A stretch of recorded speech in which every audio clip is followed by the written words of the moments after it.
People are cocky, thinking that they I wouldn't fall to the One Ring or like a cursed item. I simply wouldn't. I'm just built different. Yeah, I'm built different. I'd survive the submarine. Yeah. You just got to dodge at the right moment. Yeah, exactly. God, dude, the overconfidence of some fucking people. Like they get invincibility frames. Of course, you don't. like people who wait to the last second to use their blinker when merging as if it gives you iframes. Yeah. I hate that shit. Yeah. I hate that shit so much. It's like an active reload. You have to do it at exactly the right moment, and you get like it. You get bonuses. Your turn is faster. I don't know. Yeah. You get Mario Kart double dash or whatever. Yeah, exactly where I was going. Yeah, you get a little boost. One tier 1 boost.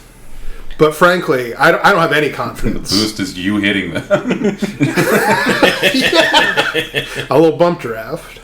I would fall to pretty much any cursed object, I feel like, because I fall to non-cursed objects. For example, Rob has also fallen to a non-cursed object recently. And in the past, it's already caused problems. Ongoing. It's an ongoing curse. Yeah, so we have this plastic cosplay sword. I'm pretty sure it's a One Piece or a Bleach. That one is all black. I think it is a Bleach one. It's a... No. That one is from Black Clover. I think it was Darwin's. Yeah. Yeah. That's a Black Clover sword. Okay, Black Clover. There you go. Shows what I know. Yeah.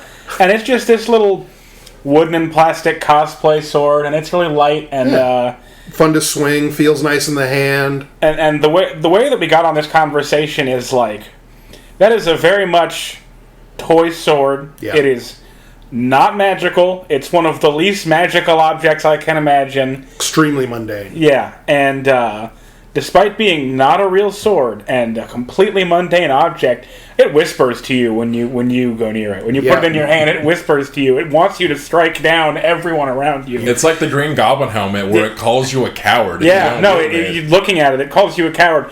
And I just kind of pick it up and like I've learned a little bit, somewhat. But like I just pick it up and swing it around. One time, one of the screens on one of my laptops is destroyed because I was swinging it around and the scabbard flew off and smashed the screen. Yeah. So it's killed before and it'll kill again. The classic blunders.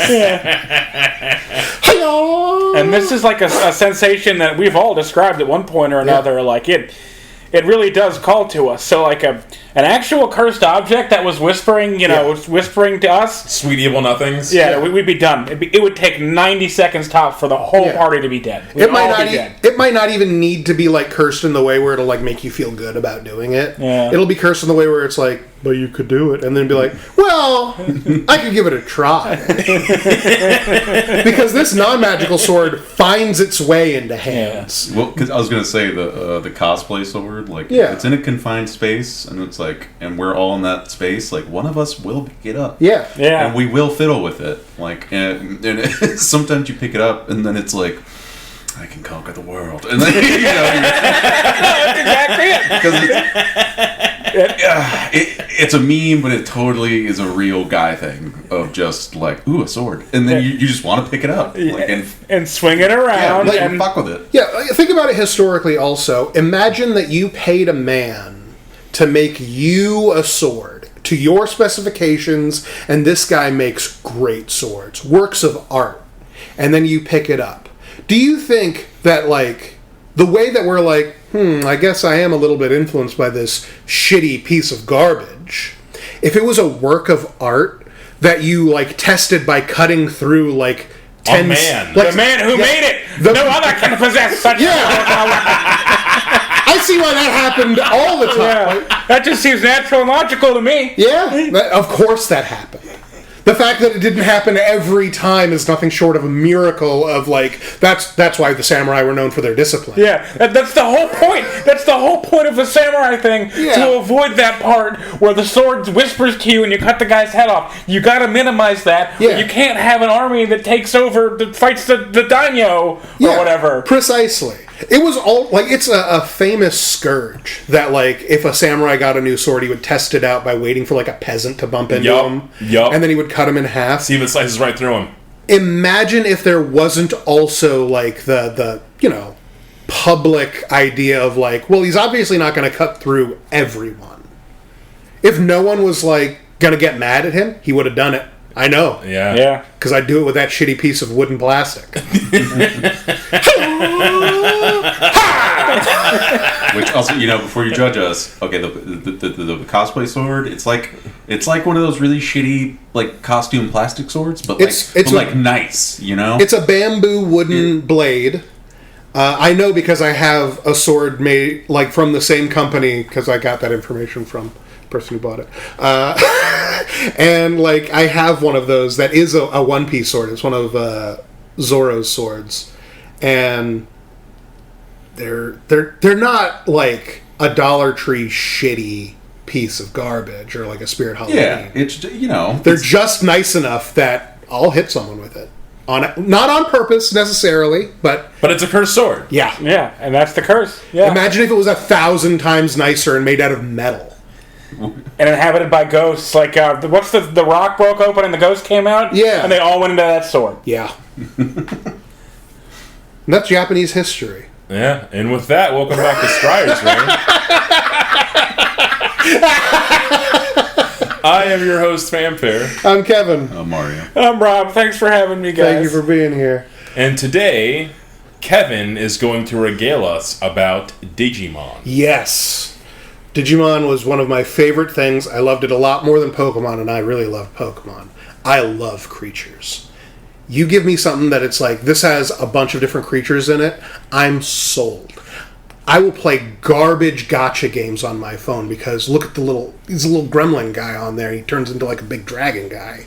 Digimon was one of the polarizing forces when I was in elementary school because I remember... That was a Crips and Blood situation. It was a Crips and Blood situation, and we were very much the Bloods in that we were outnumbered like 10 to 1 because Pokemon was so big at the time. The LA Kings were Monster Rancher. That's a good bit. That's a good bit. Fuck. But yeah, no, I remember being in the Digimon camp and being very adamant about how much cooler it was because it was cooler. Well, because it was computer based. Yeah. And like, I don't know how. I'm not even going to say that I knew this, but I intuited that it was going to age better because of computers. Computers are such a cool thing, and my dad got me early on about like computers are the future, son. Like you need to pay attention to this stuff. And so it's been all downhill ever since. Yeah, God bless.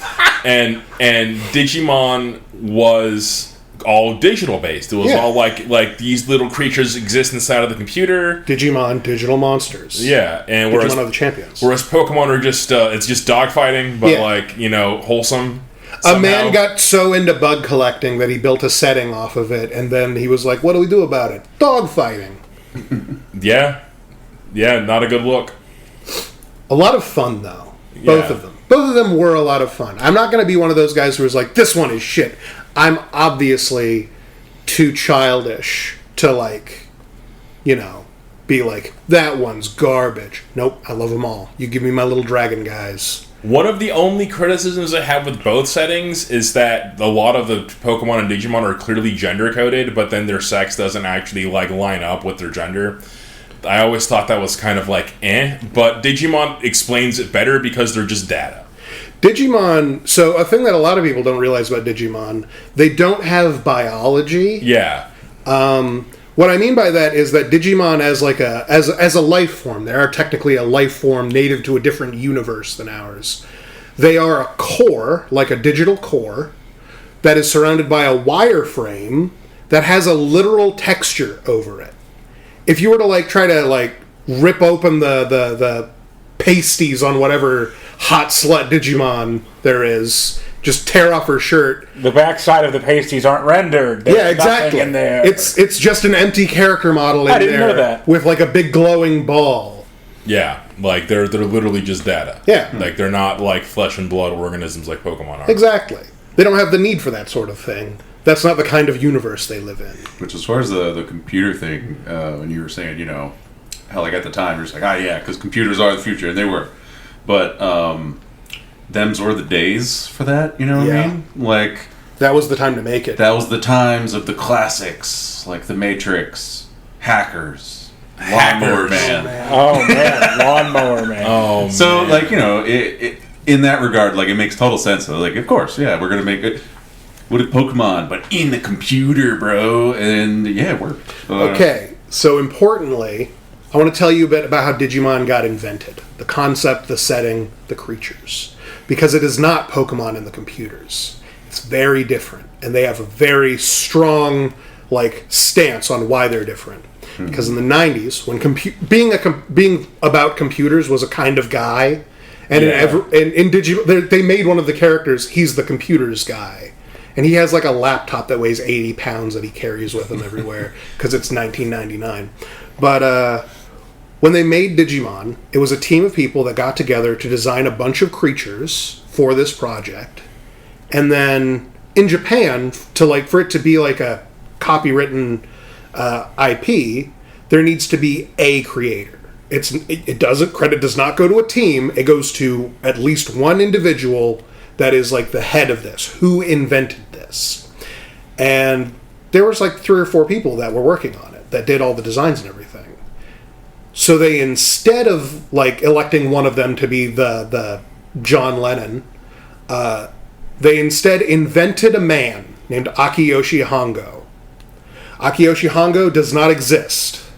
That is a fictional man designed to be listed on every Digimon thing as created by Akiyoshi Hongo. And that's, to my understanding, that's one reason that Digimon kind of fall under 3 major design types, because it was 3 different artists basically designing them. And so, they ended up categorizing the Digimon based off of that. That heavily influenced it, yes. Yeah. Oh, okay. I couldn't figure out a rime or reason to that when I was watching you play the game. So because some of them are, wildly, drastically differently designed. A lot of the data and vaccine types have, a very specific eye shape. Yes. That I'm pretty sure it's the same artist's style. There is... My understanding is the way that you can tell who designed it generally is... Does it look like the creature has a specific kind of eye that you can point down okay, it has the same kind of eye as all this other thing? Does it look like it has mutated parts, like Metal Greymon with his shredded up wings? That's a mutation. That's not how wings look for anything. Yeah. Or if it's covered in belts and zippers Final Fantasy. Yes. Those are the guiding lines of who designed this. Now that's not a hard and fast rule. They were a team, but that's generally where it all came from when they made the first batch of them.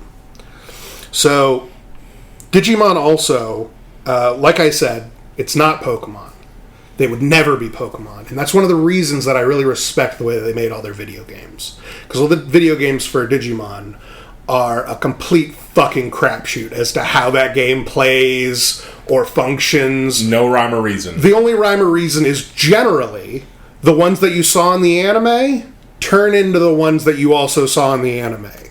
Probably not the same way, because this is a video game and not the way that they're running this. But that's pretty much the only rhyme or reason. Everything else is a complete shot in the fucking dark. I mean, we talked about Digimon World 1, where you're just walking your son to the bathroom in the gym until you're ready to fight Edamon. And then Digimon World 2 is a dungeon crawler in a tank. I love it so much. Yeah, and it's really cool. But it's complete shot in the dark, and I'll tell you why. It's because everyone who looks at them and says, you guys are like Pokemon, the Japanese gestalt being that is Akiyoshi Hongo spits back in their face, fuck you. We're Tamagotchi. Yeah, accurate. How do you make a Tamagotchi game? And everyone shrugs their shoulders at you and they're like, fucking exactly. Don't you ever step to us. We're doing our best here. Tamagotchi already is a game. Tamagotchi is a digital pet. Yes. It doesn't have a win condition. You keep it going as long as it'll go. And that's also part of Digimon. So Digimon, you can get a little device, have a little Tamagotchi for it. But a key part of the setting is that Digimon in their home world, they just kill each other constantly over nothing just because they're I want to be strong. And they have to absorb the data. They have to absorb the data. And technically speaking, that should be horrifying as a setting concept. Except Digimon assures us, okay, so what happens is you get strong enough that you fight and die, And then you're born again as a baby. And you're born again as a baby, not like right where you were, so you die again. You get transported to this nanny section of the world. Where certain Digimon are just cool guys and take care of the little babies. Yeah. And like the ground is made out of marshmallow fluff, and the water is all delicious and sparkling, and ooh, everything's so happy, and there's math to learn. Oh, isn't it wonderful? And then once you're, is math helpful in the fighting to the death? Extremely. Yeah? They're made of math. Oh. Yeah, okay, no, yeah, fair point. Proceed, sorry. So you get as strong as you get, and then you die, and then you do it all over again. And that's one of the things that happens in every Digimon thing. An important thing to note here is every time that you're watching a different Digimon series or something, almost certainly they're like, what if we just made it, we not connected at all. We're doing it again. Different, new. It's just not connected to the last thing we made. It's just, what if this time it was different? And that's because Digimon operates in a multiverse. By necessity. I'm going to tell you a little bit about how the setting of Digimon came to be. Because they actually, they didn't, break their backs over it, but they thought of, how and why things happened. Following the multiversal law of fiction that states just watch the fucking show is generally how you should watch it. But originally, we can go back to the 1960s when we started making computers. Computers. Things that digitally, transmit information to one another. Yeah, no more vacuum tubes over here. Yeah. Transistors. And that led to the connection of our world to what would be called the digital world through what is called the computer network. The computer network isn't explicitly the internet, but the internet is explicitly on the computer network.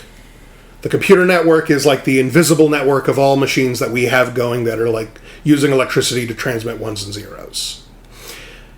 Now, in another dimension, connected to us through this network, all the data that we're sending is just applying laws of physics to that universe. All the data that we're sending is just going in there. And that led to, in the 60s, the creation of I think it's called File Island, the server continents. Yeah. Literally, the world was built over the course of these years. It's the dinosaur times of... The equivalent, yes. Okay. And then, in the 90s, and it changes, I think, depending on which series, but generally it's explained that in 1997, our world became aware of Digimon. Digimon definitely exist, and we know about them now. 1997 is very important there, because the first series, Digimon Adventure, happens in 1999, the summer of 1999. Because it starts off, these kids are going to summer camp. And then the summer camp, snow starts falling. And then all the kids there get isekai. They're in the digital world now, and they're being hunted by Kawagamon, which is a giant bug monster, because, only a third of Digimon are cool guys. Some of them are just I'm an animal, rah! And some of them are actually evil, and then some of them are hey kids, do you want to help us fight and win, and then we'll go and we'll have meat that grows on a plant. And they're yeah, fuck it, let's do it. Yeah, so it's funny because Digimon kind of followed Team America logic in that there are dicks, pussies, and assholes. Yeah. And that's exactly it. Yeah. There are three kinds of Digimon: Data, which is just raw data, and then Virus, which are they're influenced by computer viruses, so they're quote bad guys. They're malicious. They're innately malicious. They want to eat the data Pokemon to get strong, or Digimon to get stronger. Yeah. And then there's Vaccine, which exists to protect the data from the virus, or they exist to fight the viruses. Yeah, they literally didn't exist until viruses started to fucking shit up, and then as an evolution, vaccines started to exist, which are more like fight beasts. Yeah. Specifically to go fuck up the viruses and also get stronger. They're literally the dicks, pussies, and assholes. Yeah, it's literally dicks, pussies, and assholes. Kawagamon kind of reminds me of the beetle that Kirby sometimes fights. I don't know his name, but you know the guy I mean? He does, yeah. He's also 15 feet tall, and like most Digimon, shoots lasers in some way. I love it. So that's the opening of the original series. That's not the first time that Digimon exists. The first thing that we have of Digimon, I believe, is like a manga, right? For proof of concept? The manga. That's the proof of concept. Yeah. The main character is Taichi from the Adventure series. Yeah, with his goggles. There are about 3 or 4 multiversal Tai characters that are explicitly Taichi, like this. He is this kid, but he is not that kid in this story, so don't worry about that. There's a couple of them. We're not going to dwell on that too much. In the first manga, he had an Agumon that evolved into Vidramon because Vmon wasn't invented yet, and then it evolved into a creature that could literally bend time with a laser sword. And sick. And in that manga, like, the guy who was just like implied to be the rival, but he's not like around a lot. He just has Omnimon. He just has 2 of the Tamagotchis and he puts them together and then Omnimon shows up. And he's not like the main character at all. Really? Yeah. Omnimon's a very main character Digimon. Yeah, he's one of the big ones. Omegamon if you're a weeb like me. Yeah, I haven't really watched it, but I understand, like, from seeing ancillary media and just seeing posts about it, that Pokemon has a guy in it that's just a champion and mogs Ash every time he shows up and has multiple legendary Pokemon on his team, and he just always wins all the time. That guy who just pulled out Darkrai in the Pokemon League? Yeah.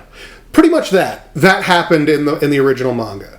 We're not going to dwell on the original manga that much because it was pretty much just a proof of concept. In the original Digimon Adventure series, the kids get isekai'd in 1999.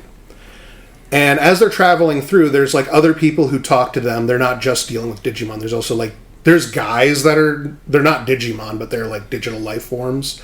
Like an old man who's like, this is your mission, now go, quest! NPCs, yeah, pretty much. And they say, like, so you're not the first Digidestined or chosen children, whatever you want to call it. You're not the first ones. We had the first ones a long time ago, and they saved the world from the guys that we're calling the Dark Masters. We don't know why the Dark Masters were fucking things up. Mostly they're dicks. One of them's an evil clown, one of them's an evil puppet with a hammer made of gun, and like they're dicks, and we hate them. And so, speaking of the Dark Masters, I was given specific requests from Taylor just that you bring up Piedmon and Hercules Kabuterimon.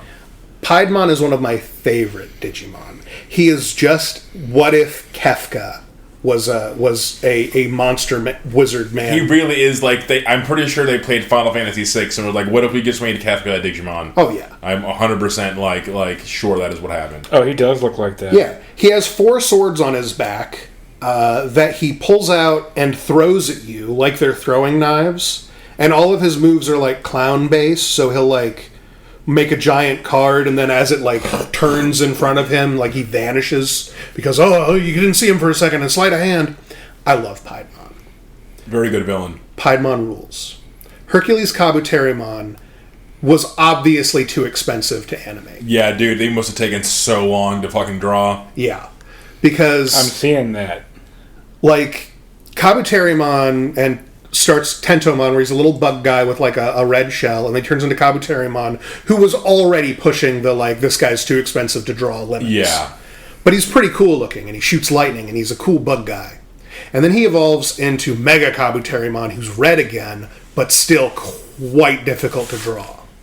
And then he evolves from like a red-shelled bug into a golden-shelled Hercules beetle man creature that, I mean, he's sick as hell, but no way they were drawing him in the 90s when they also had to draw like a different dragon man and a wolf made of Gundams. Yeah. Like, it was simply too much. I love the design of Hercules Kabuterimon. I remember way back in the day, the way that I found out Hercules Kabuterimon existed was you guys had like a little figurine of him. And I was like, what the fuck's with this golden bug guy? I remember we got that from Painted Visions.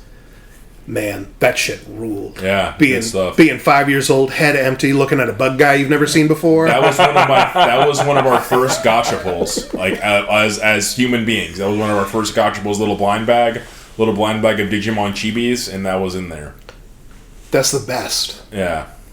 So Digimon. Yeah. Adventure. Yeah. So they're not the first chosen children. But there's like legends and lore and history in this world.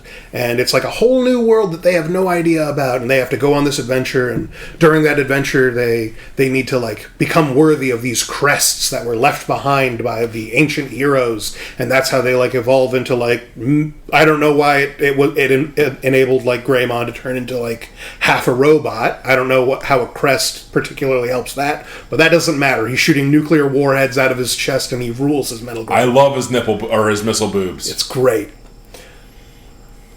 The end of the Digimon Adventure series, they beat up Piedmon and all the Dark Masters, and then a hole in reality basically opens up, and they fall in, and there's Apocalypse. And Apocalypse is like a giant planet that's covered in chains that end in like giant claws, and he's like a regular, like a big, but like a guy's torso sticking out of a planet. And he's like, I am made out of negativity and evil, and I am older than the digital world. And they're like, is he even a Digimon? Well, I mean, he's called Apocalypse, so probably. He kind of looks like Femto. Yeah. He really does. He has like that same mask look and everything. Yeah, maybe they got some inspiration from Berserk with or Big Bad's going to be Femto. Yeah, that there's a lot of Digimon that are just references. I have no doubt that they have that in there. Yeah, they have a lot of that are just like there's Common Riders. There's a lot. They're lousy with Common Riders. Yeah. So they beat him, and then they're able to go home, and then they. Earlier in the series, they actually like came back to the real world, and they found out like, oh, we were gone for like seconds. The digital world, like the time moves so slowly compared to there. It's so fast over there. Right? Yeah. So they go back, they save the digital world once again, and then they finally get to go home. They have all their sad goodbyes. They go home, and that's supposed to be the end of Digimon Adventure. So the thing about that is, Digimon were confirmed to exist in 1997. Who confirmed that? Because these kids certainly didn't find out about it until 1999. Yeah. Well, remember how they said government thousands of years ago there was another set of chosen children, and that wasn't thousands of years ago. It was we would call it 2 years ago. Yeah. Because the prehistoric times was the 60s, then like that's how fast time is moving. And that group of kids and the thing that they did, because that's like considered ancient history, I guess, every Digimon series has their legend as part of it.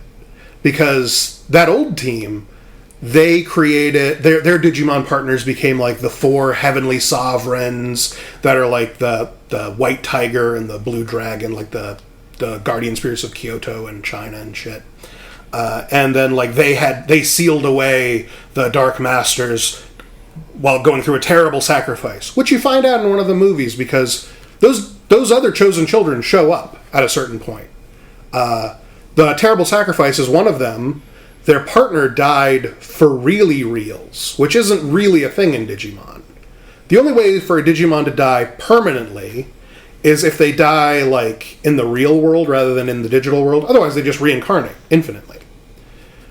But like if they die out here, then they die forever. But her partner died in there and died forever. Very sad.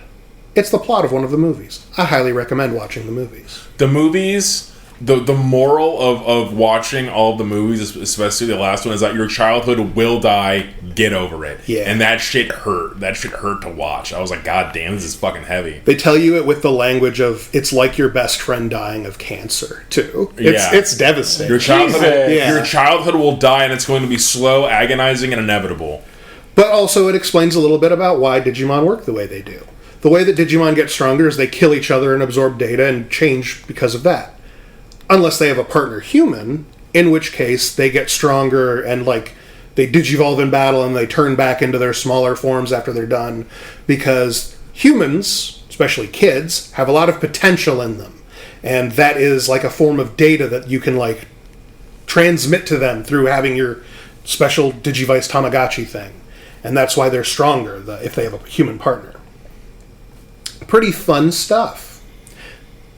So, 1997, the first Digidestined exist. They come home and are immediately black-bagged by the X-Files equivalent in Japan. Yeah, happens fast. They got them right away. They went on to work for the government mostly because you're now in charge of that. And after the kids go home, you're led to believe nothing else Digimon related happens to them until like the next time they show up, which is like 3 or 4 years later in like the next series that actually is connected. It's not really that case, because remember how I said there's like 3 or 4 multiversal things going around of the main character? Alright. Summer break, 1999. They go to the digital world, save it. December 31st, 1999. We have 2 games called Digimon Tamer, Anode, and Cathode. And these games are only playable on everyone's favorite console. Say it with me. The Wonder Swan. Oh my god, no fucking way. Dude, I hate that shit. Fucking whatever. So, the people that they're able to get to buy this console and play this game know this already, but I had to find this out through research. So there's another kid that was supposed to be at the summer camp and get isekai'd with the other 5th graders. This kid's name was Rio. Rio is he's a cool kid and he's good at card games and he's really nice, but he doesn't have much personality because he has to be the main character in this video game. December 31st, he is with his parents, starts snowing, and he's like, what a wonderful evening. And he goes to his computer, and he has a message from Ty and the other Digidestined who are like, hey, so, we need you to do us a favor. And he's like, anything, people who I shouldn't technically know that you're, like, Matt. I guess he saw it on TV when they fought the giant kaiju-sized vampire man in Tokyo or whatever. Myotismon. Yeah. But like, he's like, anything for you guys. And they're like, okay. So we went back to the digital world because we heard that the Dark Masters were back. They shouldn't be. We killed them. And it should take at least like, a couple of weeks for them to turn back into like invincible despots. They came back because we're fighting this thing called Millennium Mon. Millennium Mon is one of my favorite concepts in Digimon. He is a time-bending, he is essentially the fears of the future and death given form. He was born from Y2K. He was. Really? Oh, ironically? Man. He's based, yes, he would have caused Y2K as a thing. It looks kind of like a dragon man wearing a ghost of himself that has guns on his back. I'll explain. So you see...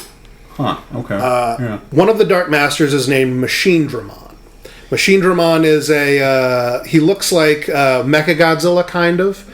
But if you look at him, and then you look up every other Digimon that has, like, metal, as, like, the prefix in their name, like Metal Greymon. Oh, those are the same guns. Those are the same guns, and that's no coincidence. Machinedramon is a Digimon made out of every other guy who, like, had cyborg parts added to them. It's just the cyborg He's just the cyborg parts. Put them all together. That's awesome. A chimera of everyone else's cybernetics. There's another Digimon that's evil that was made by another Digidestined. One of the first team of Digidestined and his younger brother that went to the other world, to the digital world. The younger brother got infected by one of the evil Digimon from the Dark Ocean. Which is presumably heavily influenced by the parts of the internet where you can, like, buy body parts. The deep web. Yeah. The dark web, yeah. They have their... I was going to go a little lighter. 4chan. Yeah. They have their own Cthulhu. And he is implied to also be, like... We call him a Digimon, but he might be, like, an actual god. There's a couple of those, and we just try to look away from them. But he got infected by this, and he started working for the bad guys, and he put together all of the Digidestined, their Digimon. He took the parts from them, and he made Chimeramon, where it has the legs of Garurumon and the head of Kabuterimon and the body of Greymon. And if you don't know Digimon, this means nothing to you. But if you do know Digimon, you probably already know who Chimeramon is. Real quick, so I know it's not a hard fast rule, but most of the machine Digimon typically are evil. There are very few that I've seen, at least, are usually viruses or bad guys. There's not a whole lot besides the Digidestined cyborgs that if they're like purely a machine Digimon, they're typically bad. I think Gardomon is an exception to this. So there's different family groups in Digimon that consider themselves like we're all the same kind of thing, and one of them is called the Machine Kingdom. And the Machine Kingdom is like, if you're fully robotic, you're probably chill because you work for the Lord of the Machine Kingdom is a guy who's just like, don't you love being computers? Me too. I'm glad we live in computer universe. But there's also Chaosmon, who is literally like an evil scientist who was like, I'm going to turn all my stats up to 100. And now he's made out of fire and wireframes, and he just makes other evil robots. That's why there's so many evil robots. Exactly. Okay. I was wondering, because, I know there's a few good machine-type Digimon, but a lot of the ones that come up in the IP are just fucking assholes. Yeah. And that's generally because of Chaosmon's influence. Chaosmon is also the source of the giant cannons on Machine Dramon's back. Chaosmon. Yes. We're looking him up. And the entire time he's mentioning these, every time Kevin says like a Digimon, I look it up on my phone, and if I think it looks cool, I turn my phone and show Mario what it looks like. Anyway, back to the plot of this game. Evidently, Machine Dramon and Chimeramon almost died, and in order to save themselves, they did a different kind of Digivolution, because you don't just have to like get stronger to Digivolve and turn into your best thing. You can also, and this is based off of the fact that you and your friends also have these Tamagotchis, if you place your Digivices together, they can do a Jogress evolution or a DNA Digivolve if you're American. And that is where they just fuse and combine into a new thing.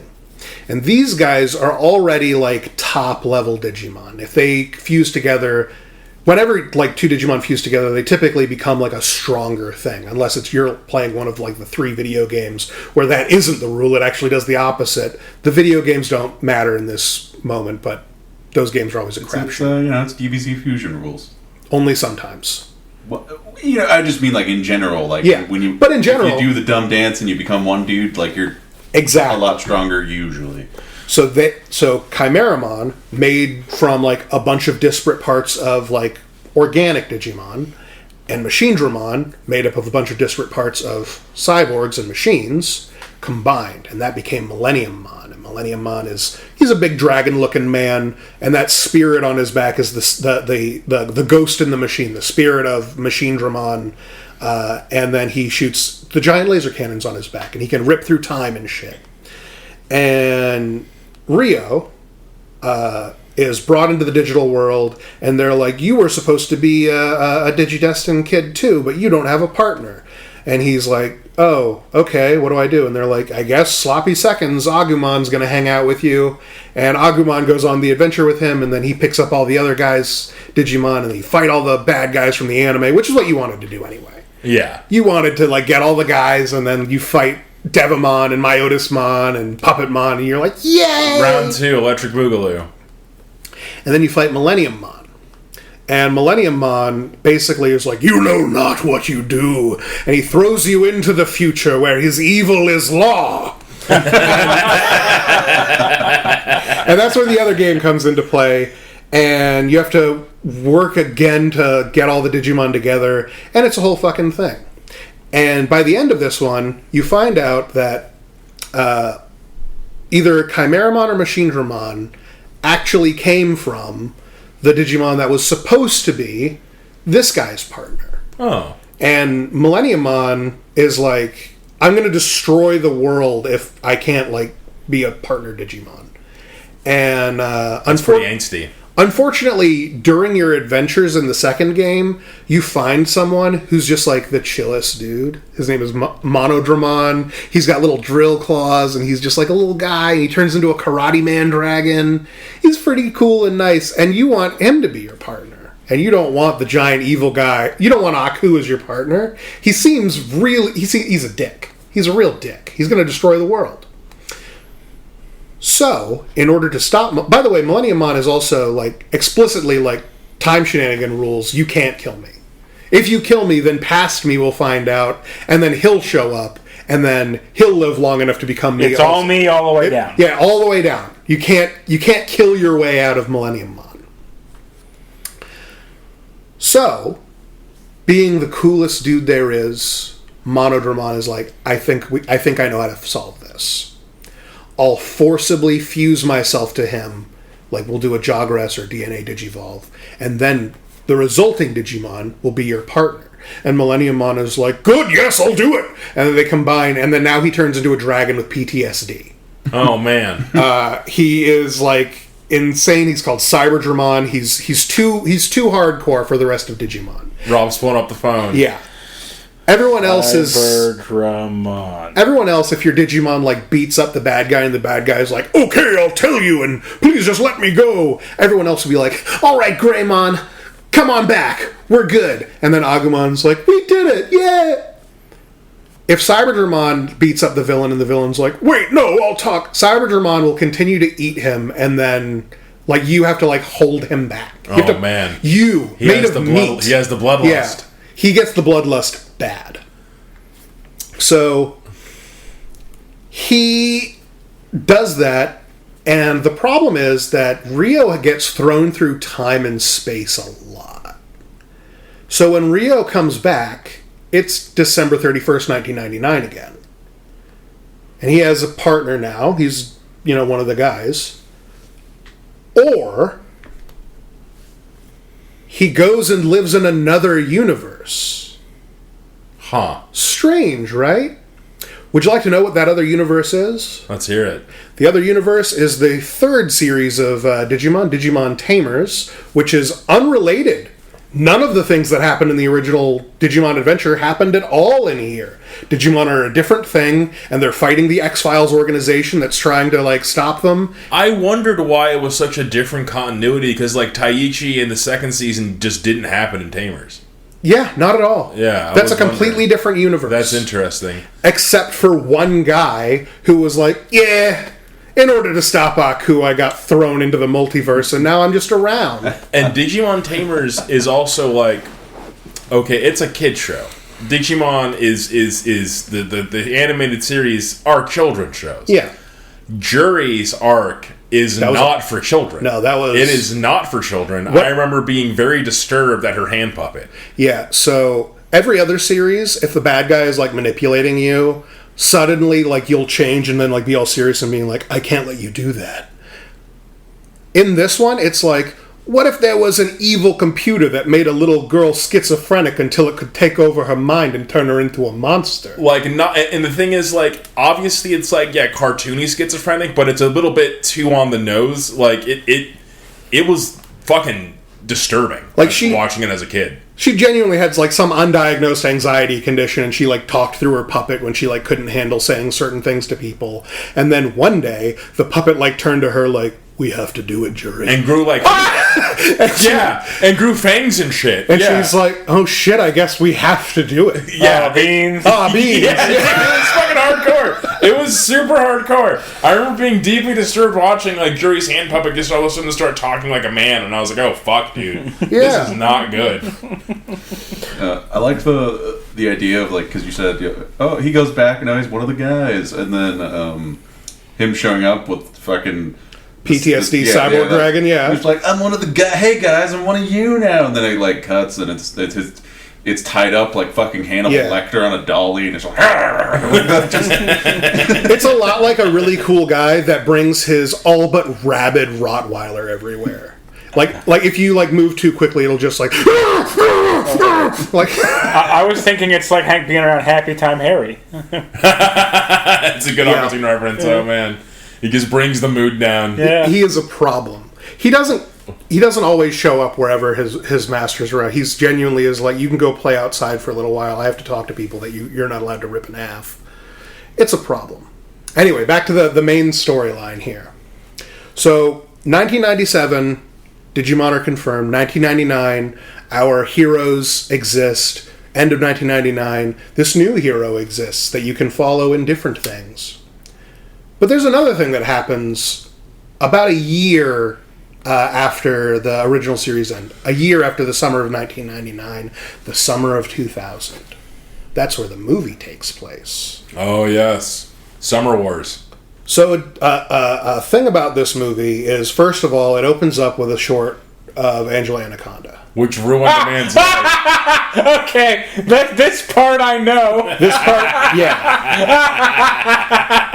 Which is like that and a couple other shows from that time, or it's just, if you try to watch it as an adult, and it's like, this is like ghoulish somehow. Yeah. Like it, I don't know, just... I get why it made that guy's parents divorce. Yeah. I get it. So, in the movie...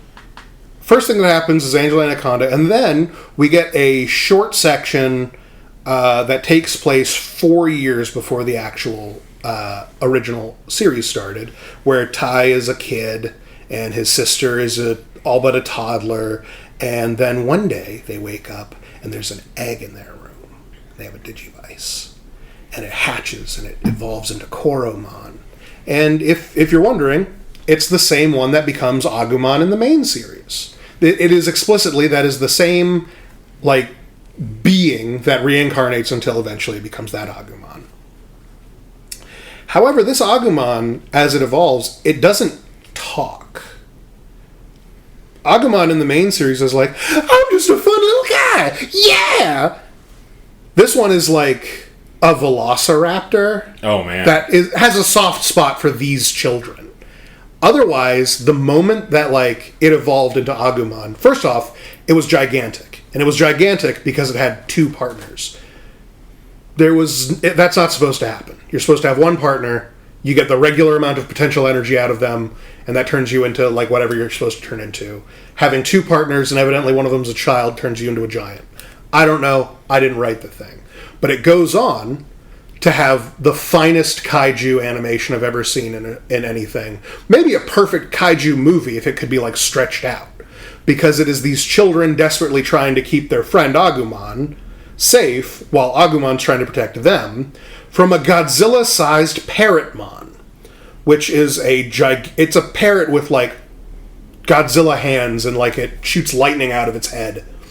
And it's tremendous, and it blows up buildings and shit, and these little kids are running around like, oh no! And then Agumon turns into an extra gigantic Greymon, and they fight, and that's all cool, and he pushes Parrotmon back into, like, the portal to the digital world, and then all the adults don't remember what happened that night. Of course they don't. Oh, it was like a big earthquake that happened in 1995.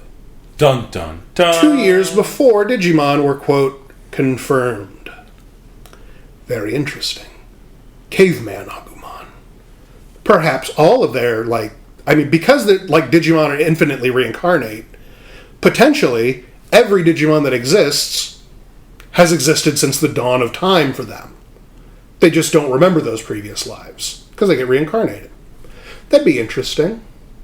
Well, one of the big things that happens in the Digimon setting is when viruses reached sentience, which apparently happened in the late 90s. So, all of you people talking about AI now, evidently in the 90s, there were evil viruses on your computer to steal your bullshit information that didn't matter, that were already people. And then in 2000, one of these viruses that was sentient was able to get a hold of a Digi-Egg. Because the internet is like the interstitial space between the digital world and the real world. There was an egg in there, and it got hold of it. And it hatched, and it would go on to become Diaboromon. Oh, man. And Diaboromon has a very different, like, motivation to other Digimon. Other Digimon, even the evil... He's so spindly. He is spindly. I love Diaboromon. Diaboromon is my favorite villain, especially because... he keeps showing up, and he has such a specific motivation to just wipe Japan in nuclear fire. Yeah, he wants to... America, Mom. Yeah, just saying, he wants to finish what the Americans started. Oh no. The first time he shows up, he immediately is like tearing ass through the internet, taking it over, like Skynet style. And then the Digidestined find out about this, and they all go to their computers, and somehow the computer guy is able to like physically look into the internet space through like a laptop. He's looking at the Matrix screen. Hey, dude, yeah, exactly. This wiki entry for Diaboromon is just us. He's on the network and he's growing larger and taking all the data. And then a Diaboromon that has absorbed a lot of data becomes convinced that it is an all-knowing and all-powerful being. That's us. Yes. Look at the internet all day until you get too big for your britches. That's why I like him so much. I can identify with Diaboromon. Yeah. That sounds like the hero to me. Right down to when you find out that somebody is working against you in any way, even though they can't stop you in any meaningful way, you want to aim a nuclear warhead at their house. Yeah. The logical conclusion. Yeah. Because that's what happens. As soon as, like, they, like, okay, Agumon, like, get in there and beat his ass, and Agumon turns into Greymon, and then War Greymon, and they're fighting, and then gets ass beat. War Greymon doesn't do shit. He gets his ass handed to him. All of them. All the heroes lose. And then Diaboromon, identifying that you guys in Japan did this, launches a nuclear missile at, like, the house of the main characters. And Tai is like, but I'm not at my house. And they're like, oh yeah, I guess not. I mean, we're still close enough that we'll all die. And he's like, well, but my neighbor Sora is, like, still right there, and I have a crush on her. You remember, you saw the rest of the anime. She's one of our main hero guys, and I love her. And everyone's like, huh, guess so. And he's like, and she's really mad at me right now. Can't imagine how mad she'll be if she dies in nuclear annihilation. We'd better solve this. And that's when we get to see Omnimon. Because they're able to, like, get all of the kids together who are watching through the internet. And this is also where you find out that not only was there another set of Digidestined in 1997, there are other sets of Digidestined right now. In every country. Every single country has chosen children who get Digimon and go on a magical adventure and save the world. And the digital world needs saving an awful lot. The digital world needs saving constantly because it's full of, like, viruses. What is the government doing about this? They're trying to destroy the digital world. That's the logical conclusion. Yeah, they're just put nukes in the hole until it stops making required children. You got a nuke imagination. That's exactly what it is. Yeah. Like the success rate of a group of children cannot be 100%, and even one fucking up is just the whole world is over. Just get rid of that. The good news is, so far, it has been 100%. What are my tax dollars for if not stopping the digital apocalypse? They're doing it. Good. They're working on it. Our finest children are on the case. Our finest children. I can see like a secret division of, like, the Japanese government who, like, monitors the digital world or whatever shit, and then, like, trying to make content, and it's just like, stop picking children. We can train agents for this. So they're trying to replicate the conditions of the children, right? Like in a lab. So dressing them up. And, like, this is the plot. This is the plot of one of the movies. Really? Because the government gets tricked. Because one of the original Digidestined from 97 works for them and technically lies to them to, like, make this happen. Works for the government in the X-Files division that's trying to nuke Imagination Land. And literally, every time that the government tries it, except for this time, for some reason, because she lied, every time the government is like, we can send agents to solve this, the Digimon, the old man Digimon that, like, gave everybody Old their man quests. Dramon. His name is, like, Geno or something? I don't remember. I should remember. I'm dumb. Doesn't matter. Every time he's like, obviously adults can't do this. You don't understand the physics of our universe. Literally, you need to be a child so that you have potential. Theoretically, there could be a person with infinite potential and infinite, like, they could be anything. It's not you government workers, certainly, who have infinite potential. So if you show up, you'll make friends with, like, a Commandramon, which is unironically a blue Agumon with an M16. I love him. He rules. That's my favorite one now. He's so good. He genuinely, he's like full. He's a Agumon and dressed as a soldier. But you would make friends with him, and then you would smoke too. I bet. I hope. Yes, Born to Kill written on his helmet. Born to Delete. Yeah, Born to Delete. Yeah. So you guys would join in and then be slaughtered by the first bug that was it was able to evolve into a Kuwagamon. The first thing, it would just kill all of you. So that can't work. It has to be kids, and the government hasn't believed them for 30 years. Because that's how long, the scale of this timeline goes. For 30 years, the government's like, nah, we'll handle it by nuking Imagination Land. So okay, this is all the rage now. They've got the Andor show, which is about how, there are space wizards, but really, have you watched... The little guys are the important Yeah, have you watched the government meeting for this low level of government meeting? Yeah. The very important stuff. I would watch that show. I would watch that, where it's inexplicably live-action Japanese men, kind of like Shin Godzilla, where they just do committees, and it just goes through a guy's life, and his life is boring and not in a script, and then occasionally a cartoon monster almost destroys Tokyo, and some little kids save it, and that's the third time this week. And he's like, oh my god, I'm gonna be late to work again because the whole subway was destroyed because little kids are stupid and didn't do a good job. The whole subway was destroyed because a monkey in a monkey costume. He's doing both. He's explicitly in a zipped-up monkey outfit, and he is a monkey, and he sings Elvis style, and he throws bombs that are in the shape of pink lumps of shit. Enamon is the goat. So there you go. It's insane. So I'm thinking of a Who Framed Roger Rabbit style of animation and live action mix. If Shin Godzilla did Who Framed Roger Rabbit, yes. Shin Who Framed Roger Rabbit. Shin Rabbit.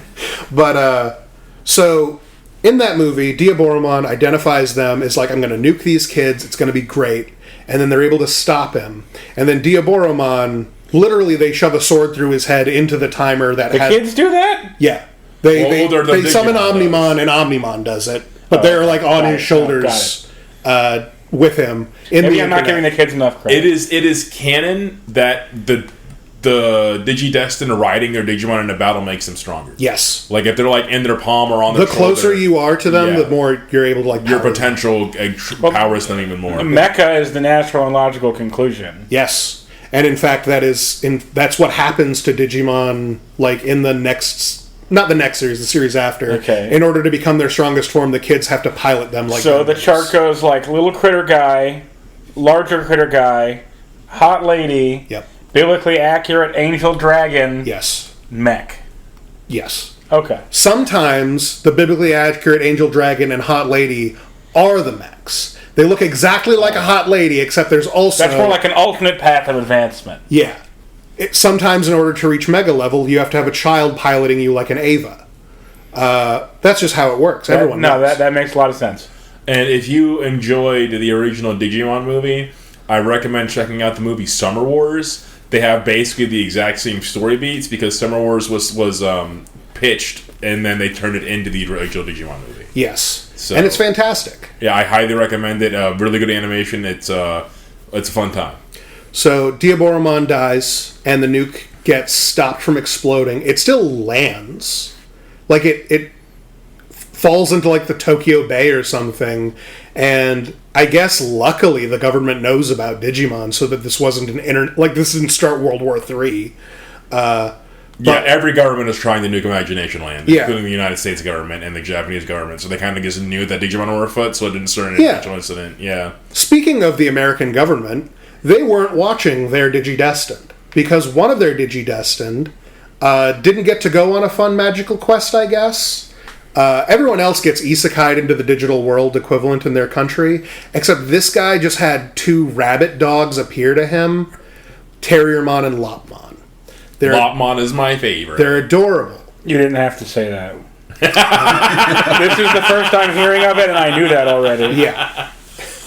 And they're just hanging out, being best friends. I've seen that guy in Colorado. I think he's in Colorado, and then Diaboromon, as he is dying, is like, "I'm going to Lewis now," and they're like, "I don't even know who Lewis is." He just Lewis, and they're like, "Weird choice of dying words, Diaboromon." But then again, we did stab him in the head, and the chocolate brown Lopmon, who's adorable and nice, gets turned into Wendigomon because it is possessed by the ghost of Diaboromon, who is like, oh, I'm still gonna kill all those kids. Which makes me sad because Lopmon's actual like evolutionary tree isn't ugly and terrible. No, it's sick. Yeah, I love Antilamon.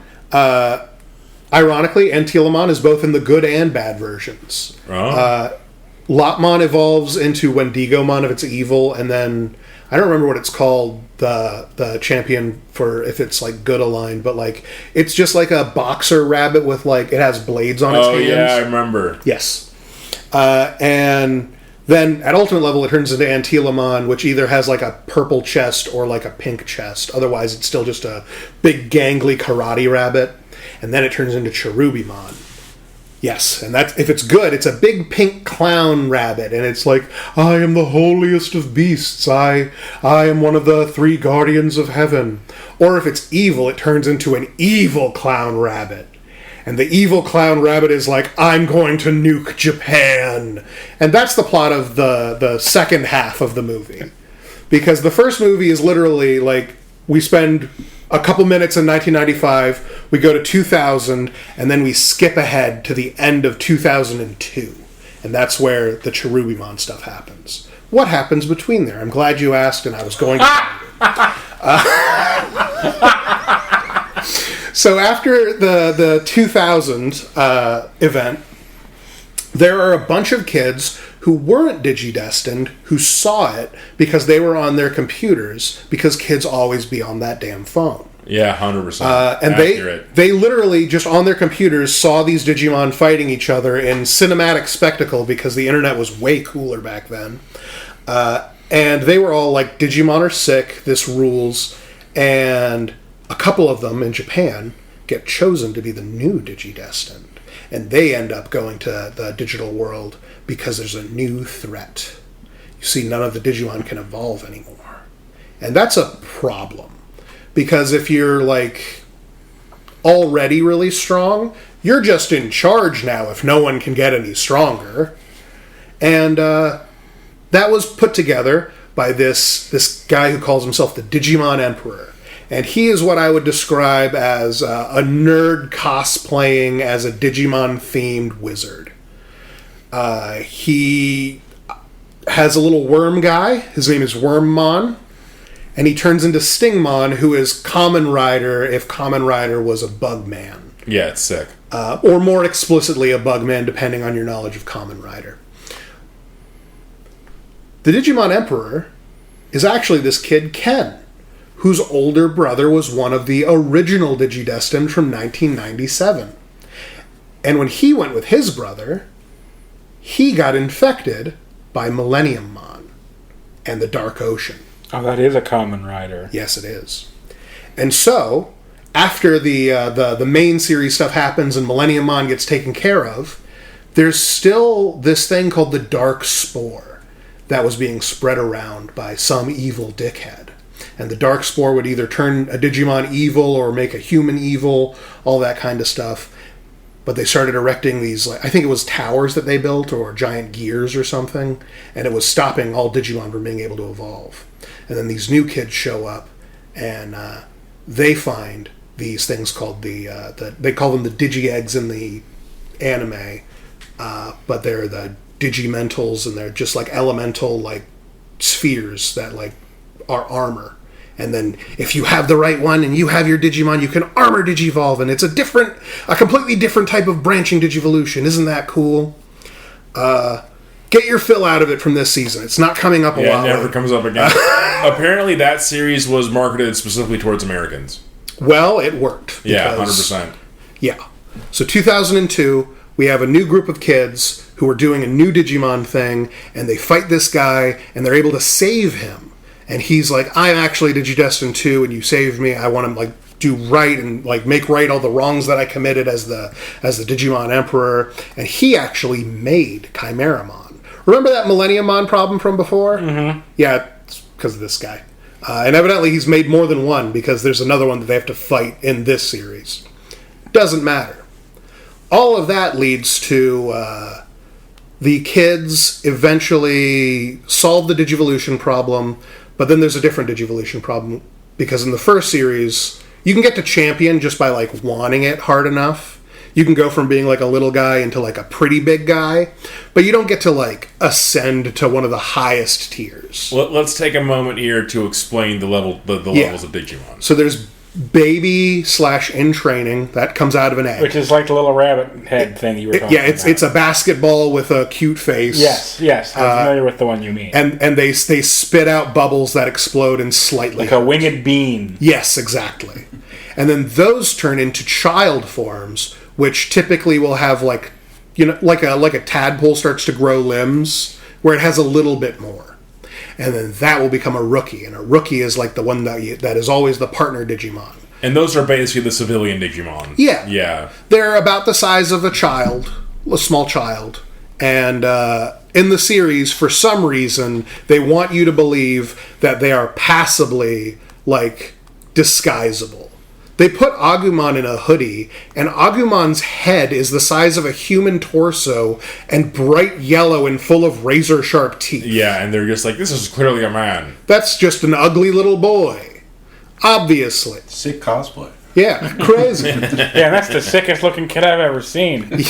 Yeah, poor kid. Do child soldiers come up? When does the Japanese government figure out child? Because people do child soldiers in real life out of convenience, and the Japanese government, like, after this 10th or 20th time they get mogged by children, will probably be like, okay, we have to start grooming some children in a non-sexual way for war. Yeah, we have to start war grooming some children. Don't be a pervert. It's for war. Yeah, obviously. But I mean, that does happen. That happens later. But, good. Okay. We're on top of it. But. Again, what are my tax dollars for? Yeah, so we go to rookie. They go to rookie, and then if you want it hard enough, you become... In Japanese, it's called adult. In the English dub, we call it champion. And that's where, like, Agumon goes from being, like, a little kid-sized thing into being, like, a building-sized T-Rex guy. With a skull helmet. Yeah. That's when the blue guy gets, like, red armor. No, that's the Evolve. Yes. Yeah. So... You're thinking that's Flame Dramon. You're thinking of Flame Dramon. That's when the rookie becomes an armor level, which don't try to make an equivalent where they're champion or ultimate. It's not coming back. So don't ask. Yeah, so they're their own thing. Vmon will turn into V-Dramon, and then or X-Vmon, and then his armor version is Flame Dramon, which is sick nasty. And then technically all of the Digimon that are part of this, like, Digidestined group can, like, digivolve with all of the different armors. Those don't show up in this one. Everyone gets 2. Because we have less kids to, like, pass around the different powers this time. So most people get, like, 2 different ones that their guys can turn into. And then in other things you get to see, like, the versions that, like, oh, what if Wormmon got the armor of courage and whatnot? And that's neat. But that's not important right now. They solved the Digivolution problem. And they turn into champions. You also skip... Yeah, I'm good. Okay, yeah. And they turn into champions. But above champion is ultimate. I think it's called perfect in Japanese. That's when, like, Greymon becomes Metal Greymon. And, like, this is generally considered... This is the top end of most Digimon. You get to ultimate/perfect. It's the upper limit. Like, there's forms beyond this, so most Digimon can't attain it. Yeah.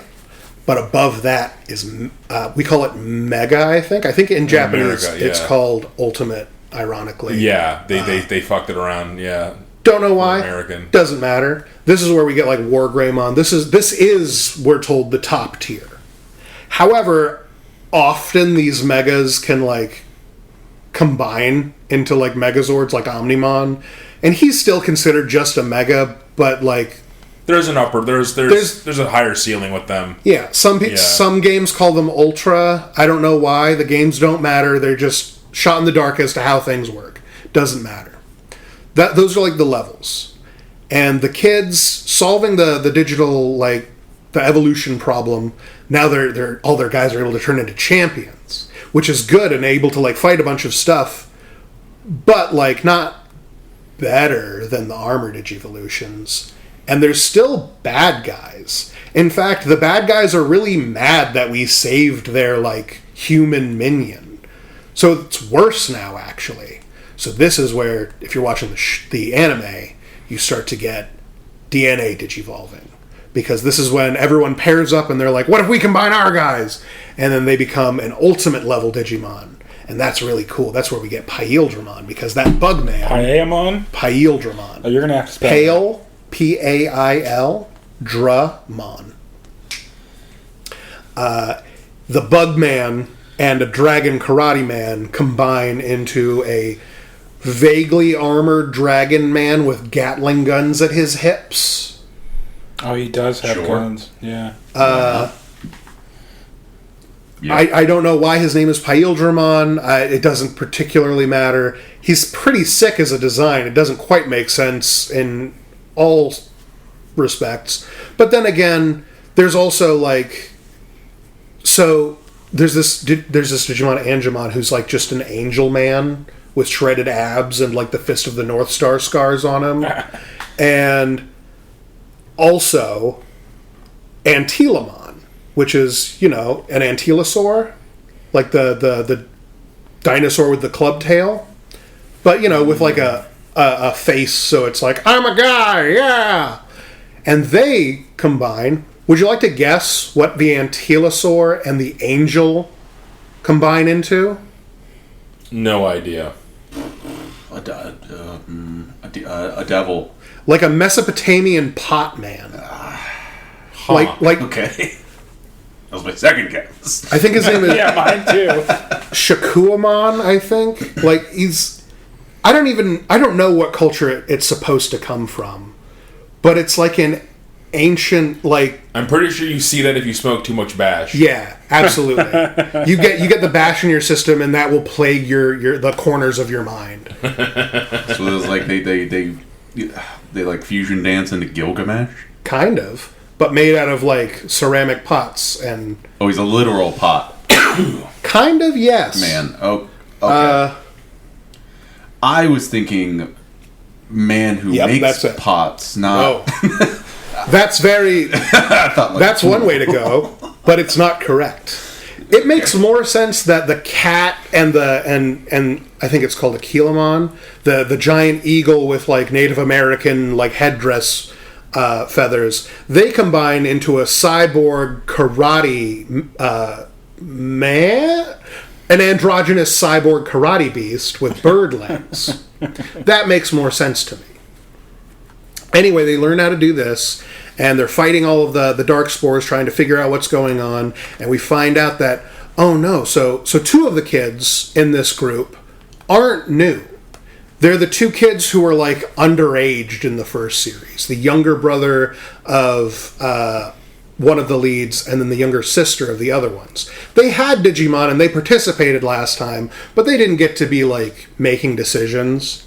Like, no one would ask Gohan what he was thinking about how to deal with his cell problem. Gohan would do what Goku told him to do. Listen to the big people. In this one, they're the big people. They're the oldest in the group. Because it's been a couple of years. So they're, like, trying to show the kids the ropes. But also, like, they have angel-type Digimon. And Kari, or Hikari, depending on your dub. She, on occasion, will just, like, go blank-eyed since, like, the last series and be like, the darkness is coming. And they're like, settle down, Kari, we have to fight this clown.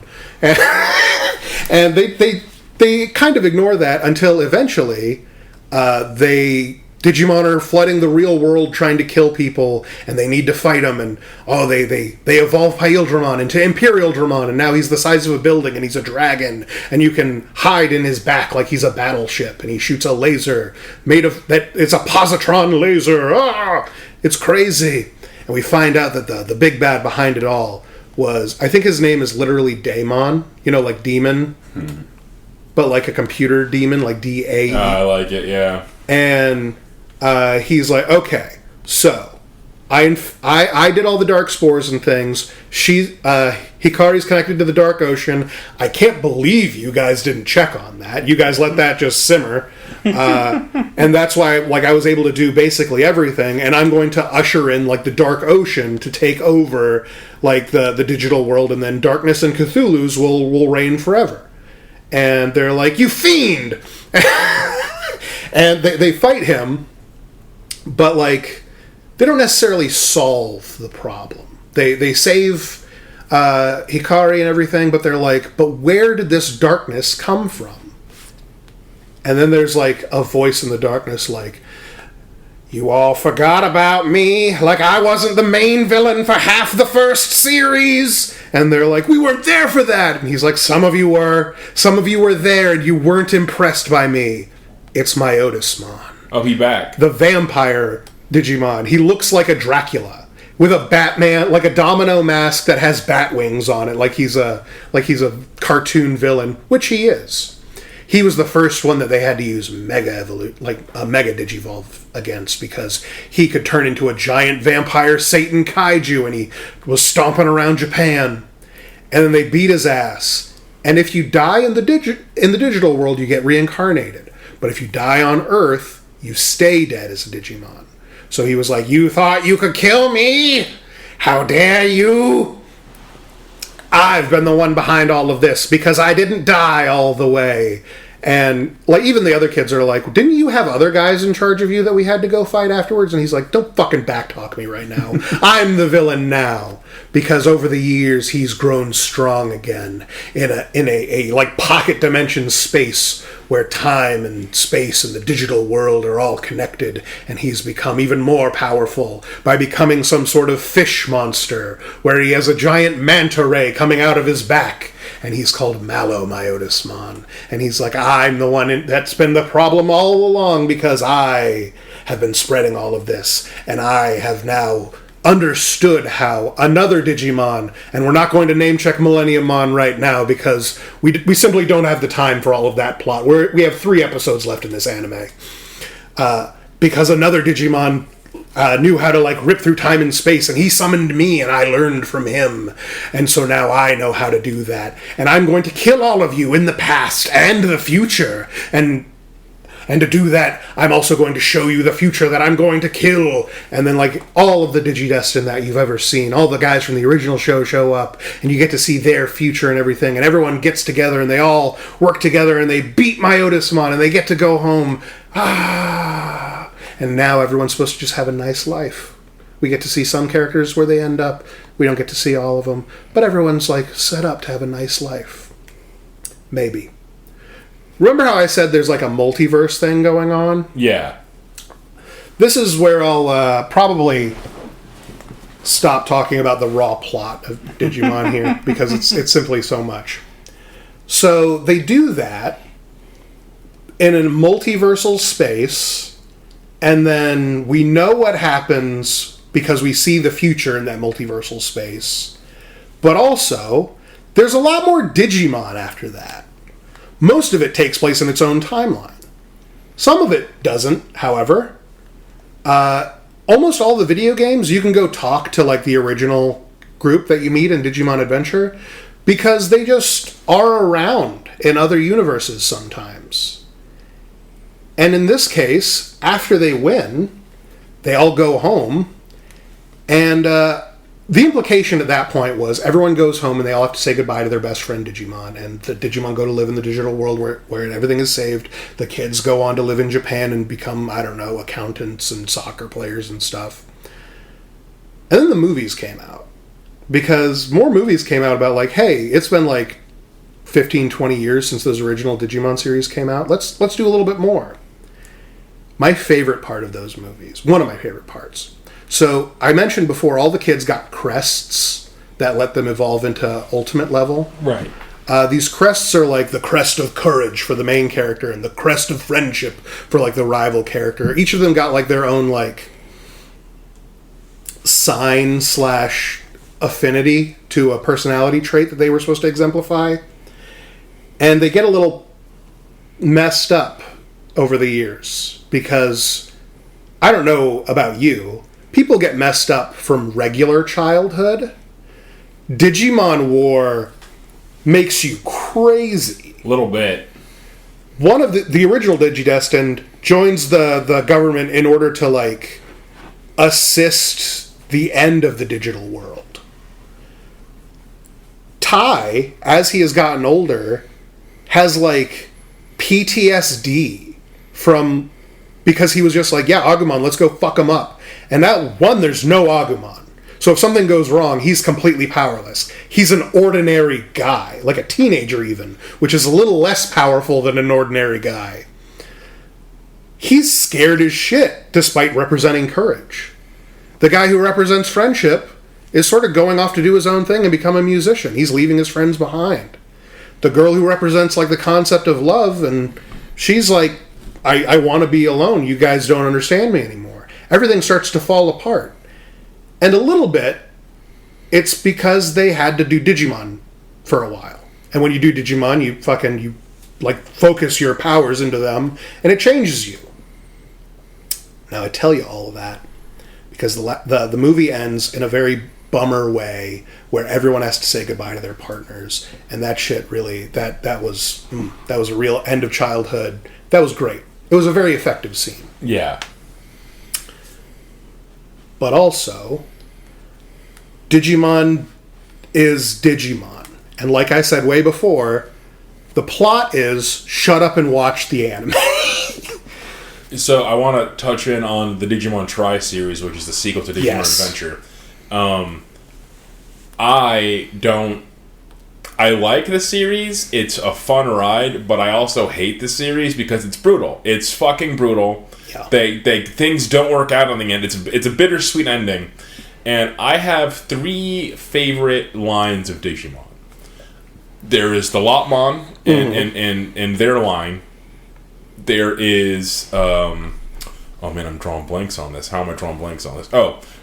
Salmon, like Gatomon, Angelomon, and Magnadramon, which Magnadramon is so great. It's Pink Cat Dragon rules. It's just Falcor from Neverending Story, and it looks so derpy, and it just flies around on its noodle body. It's so great. Yeah, and also governs like a quarter of heaven. Yeah, it's one of the big boys. Yeah, and then the Digimon from Digimon Tri that does not get a happy ending, Meikumon, which is a Maine Coon cat. Yeah, but like a little guy, and Maycrackmon is probably one of my favorite designs in basically anything.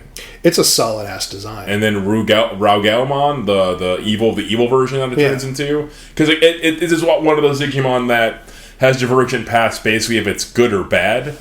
I think is there a good Maycrackmon, or is Maycrackmon? Yeah. The good version has a different name though. So earlier I mentioned that like the digital world has its own like lore and stuff, and a lot of that lore really looks like Earth mythology, and that's because our mythology literally influenced their universe. So there are like angel Digimon, like actual like they reside in like an area that is the 7 heavens, and that is like lorded over by the archangels, Seraphimon, Ophanimon, and Cherubimon, Magnadramon, and I don't remember. It's the good version of Maycrackmon. Yeah, I forget what it's called. It's like it's not called Maycrackmon, but it looks like Maycrackmon, but if they were chill and not like a psychopath, because Maycrackmon looks like they fuck shit up because they do. Ratio, yes. Yeah. They're very wholesome looking. And the digital world also exists in a... It's not the Matrix. Important to note, it is not the Matrix. It does not physically exist within a computer. It is influenced and governed by computers, but it is not in those computers. The reason I bring that up is because there's a couple of things that happened in the digital world that are like mythology that is consistent between all the universes, which literally happened because we changed how we did computers. Yeah. Their equivalent of Lucifer falling, his name is Lucimon, so what he used to be also in charge of the angel Digimon, and Rasiomon both fell because the kernel, which is the core of the digital world, that like the entirety of the future and past exists within it, because it's the center of it, and it's governed by like processes that can like be extrapolated from. And that was Rassiomon's job, looking into the future basically. But that's why that's the like thing that like all the angels protect, and there's also like the royal knights. They protect that. But the digital world has had like a couple of cataclysms that changed everything. Mainly because we started off with like the file continent and everything being made by a computer that operated in the 60s. And then by the 80s, we were changing all of those computers. That was when we had our first big supercomputers that got invented. And there were 3 supercomputers. And depending on what series you're watching or what game you're playing, depends on which supercomputer is the, quote, god of the digital world. One of the big things that happened is the X virus, or gene, I guess. I don't quite know how to describe it. Essentially, the digital world got too muddied up with stuff and they needed to bring down the numbers. There are too many Digimon. There's too much data coming into the digital world. So the computer, Yggdrasil, like the world tree, which is the one that the Royal Knights defend. They defend that because that's God. It decided we have to wipe out like 90% of all Digimon in order to move on to the next server without like just destroying it when we get there. So it came up with this thing, the X virus or X gene, whatever you want to call it. And if you're infected with it, typically you just like, bah! And then you explode into data, you're done. It's gone. You're over. Or you change. You have an antibody for it. You change into the X antibody version of yourself. And that typically means now you're drawn way more realistically and you have different glowy bits on you. Partially, I believe those glowy bits are because they have a new artist that's working on them, or an old artist who found a new favorite thing that they loved adding. Because a lot of them have random, like, LEDs on their spikes and things. It's sick as hell, but whatever. Or you could be fine. You might just, like, the X-Virus just doesn't get you because God decided that you'd be fine. The reason that the Royal Knights have Omnimon, or Omegamon as he's called, is that Omegamon's job is, if God says someone needs to die, he goes and he takes out his giant laser gun and his giant sword, and then he kills you. That's an important job. It's a very important job. Especially if generally you have a just God. Unfortunately, sometimes God's like, we have to do a Noah-style flood and get rid of everybody. And if you don't want that to happen, you have to fight the guy who's in charge of killing people for God. Not an even fight. But there's another guy. Omegamon is the end. There's also Alphamon. Alphamon exists essentially as the X antibody given form. He starts off as like a little fox dragon called Dorumon. Oh, Dorumon. Dorumon has one of my favorite abilities because everyone else is shooting fire of some kind out of their mouth. Like Gabumon shoots blue flames out of his mouth that freeze things. Agumon shoots out giant fireballs. Tentomon, the little bug guy, his antennae shoot lightning. What does this little fox dragon shoot out of his mouth? A big old ball of iron. Oh, man. He just fires like a cannonball. Cannonball. That's sick. I wish I could do that. It's a pretty good move. And he turns into one of the Megazordiest Megazord guys. He looks pretty explicitly like he was designed to fight Power Rangers villains. I love that. But his job is essentially to save the world. If God turns evil, I have to save it. He is not quite in charge of the Royal Knights. He's more so like he has veto power. And there's a movie about this where the world is being ravaged by this virus and Omnimon is out there flying around killing like all the people who adapt to the virus and become like X antibodies because God said you were supposed to die, not get a sick new design. So he kills you with his sword. And then over time, they convince Omnimon, no, you have to turn against Yggdrasil. This is wrong. And he does. And then they fight Yggdrasil. And then Yggdrasil loses. And all the Digimon get to be ported essentially into the new digital world. But their birth is now changed. So remember before when I said if you die in the real world, you die for real if you're a Digimon? Yeah. There's a key exception to this, and this is one of the things that Bombing Imagination Land would have accomplished, which is if we hit the reset button, everyone gets reincarnated.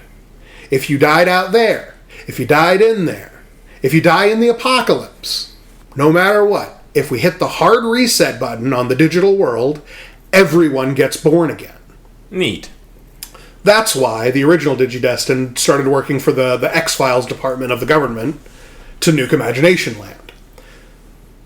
That's also basically what happens at the end of that movie. The new digital world is seeded, and everyone is born again, like right back where we left off. Some of them have their sick new designs still, but we're back, baby. Digimon forever. Which tangentially leads us to the other two supercomputers, including the one that would go on to turn a little girl schizophrenic. Because one of these computers was designed essentially by, like, a Darwinist who was like, no, we can make, like, the best version of, like, Digimon and computers if we just alter the program a little bit. We just have to give them, like, a little bit more incentive to get stronger. Because frankly, if they're just killing each other, most of these guys can talk. And they'll be like, do you want to stop killing each other for even 5 minutes? And, that really slows down this whole plan to make an even better Digimon thing. After all, a strong enough Digimon can apparently travel through time. Pretty good move. So they made the D-Reaper, which is an evil red goo that just kills Digimon. And when it gets freed, its first move is, okay, so I was made to kill things in order to accelerate evolution by being like an artificial evolutionary process. Obviously, I'm going to go to the real world and start killing people to make better computers. Because people will make better computers if there's an evolutionary need for it, right? Naturally. That's just how that works. Yeah.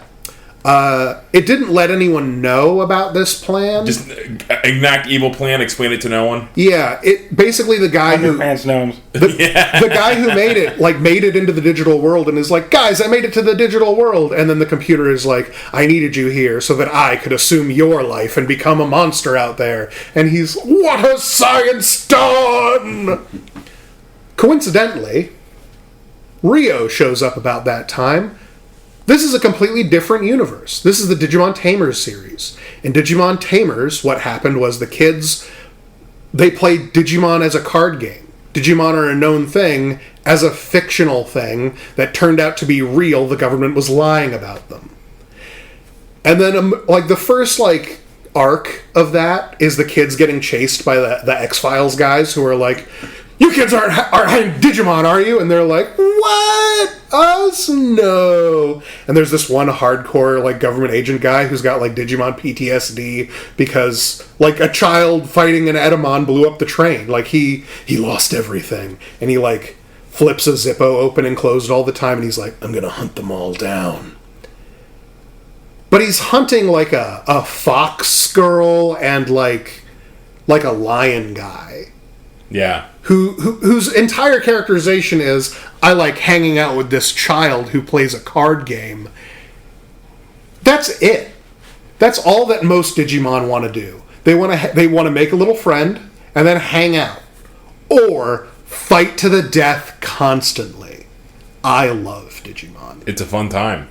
Digimon is ridiculous. I mean, but they basically live in Valhalla, so if you were a fight beast, and the worst thing that happened is you went back to level 1 when you died, I feel like I'd be in a lot more scraps. If you knew reincarnation not only worked, but I get to go to the field of marshmallows and hang out with other babies if I lose. Yeah, and there's no version of it's if you do bad, then you get reincarnated as a bug or a piece of ground. No, beef. you just go back to being level 1. Yeah, you're level 1 again. It's basically orcs from Warhammer. Yeah. Yeah. And also there's an ingrained universal understanding of okay, you can come back and you can even turn into an evil wolf man again, but were you sorry for being a dick last time, and you can be like, I'm sorry. And they're like, let's do karate as friends killing each other now. Yeah. And then you can just be a good guy because, yeah, we already killed him about it.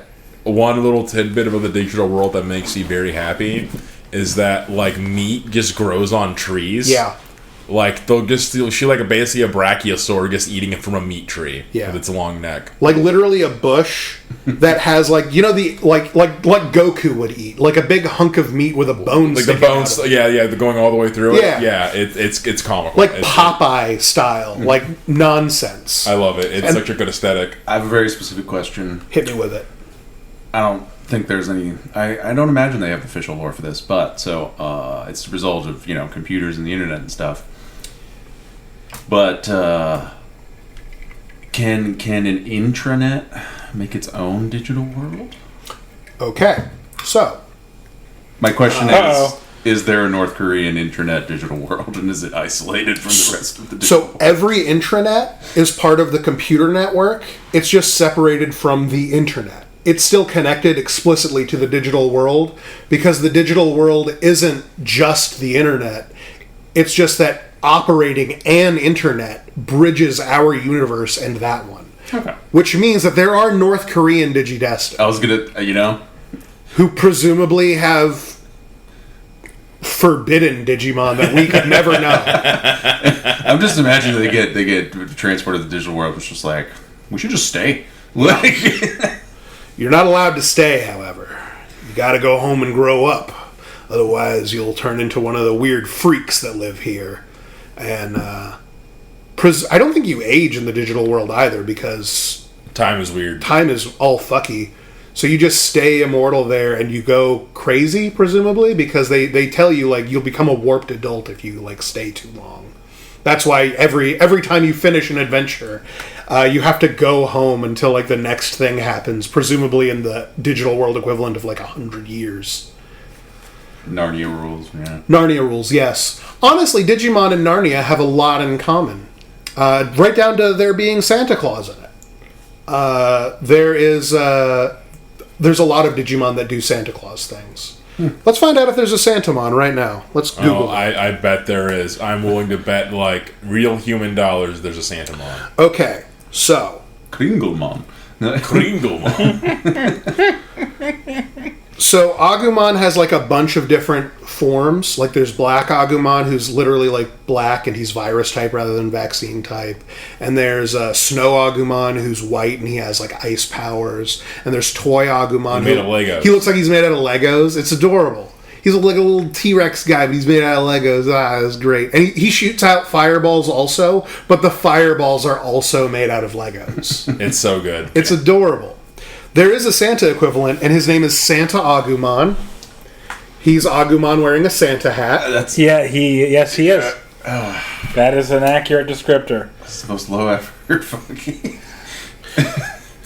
There is also a what is Bushi Agumon? He's a samurai. Oh, Bushi Agumon rules! He's a samurai. This is my favorite. Yes, he's a samurai. He does rule. He's got a top knot that's growing out of nothing. He doesn't have any hair. He's a lizard. This is moments before he strikes down all of his teammates with the sword. Yeah. Yeah, just as we discussed. Oh, so I guess I can't have Bushi Agumon. That would definitely result in everyone dying. But so, Digimon's been going on this whole time since the late 90s, and they haven't really had like a major break where it's like we stopped making new Digimon stuff. But there's been like a lot of new computer stuff in that time. It's been a boom. The internet was the future. But there was a new kind of program that got very popular about 10 to 15 years ago. You remember when phones, when they had buttons on them, and then one day they were all just screens, and they had a new type of program that you needed to download for them. Mm-hmm. The app. That led to an invasive species in the digital world that led to an apocalyptic war. That's hilarious. Apps just invaded? Yes, the Appmon. They're a subspecies of Digimon, and their main thing is combining with other things because they're an application. So you just combine them with something. Oh man, they're like fucking xenomorphs. Yeah, a little bit. Going around face hugging all the Digimon. Some of them are cool where they're not quite xenomorphs, they're more like mini-cons. You remember mini-cons and Transformers mini-cons. Where it's like, I'll become like an arm gun for you, and it's like, good job, Appmon. Or it'll be like, I actually am based off of like a finance app, and I'm going to turn you into a monster that clones itself, which is like a war that happens because there's just like an app that just keeps combining. It's a whole thing. Doesn't matter. I don't even think that's the main villain of that series. It's just a thing that happened. But Appmon are a thing. To that end, there is a Santamon, which is an Appmon rather than a Digimon. What did Akiyoshi Hongo mean by this? And I don't see there's a picture for him. He's a super grade Digimon, which I believe is like above Mega, or it is Mega. The app name that he came from, Christmas. Sure, why not? Yeah, why not? There he is. Yep. His attribute is entertainment. That's like one of the elemental powers they have. Sure, that might as well be what Santamon turns into. He turns into he combines with a bunch of guys and turns into a gun-armed karate man, I guess? A very Megazord-style design. Yeah, that's a Megazord, all right. Go ahead and show everybody Santamon. Check out the door in his chest. I don't understand Santamon. I don't understand his He opens the door and presents come out. You have a lot to learn about Christmas. Yeah.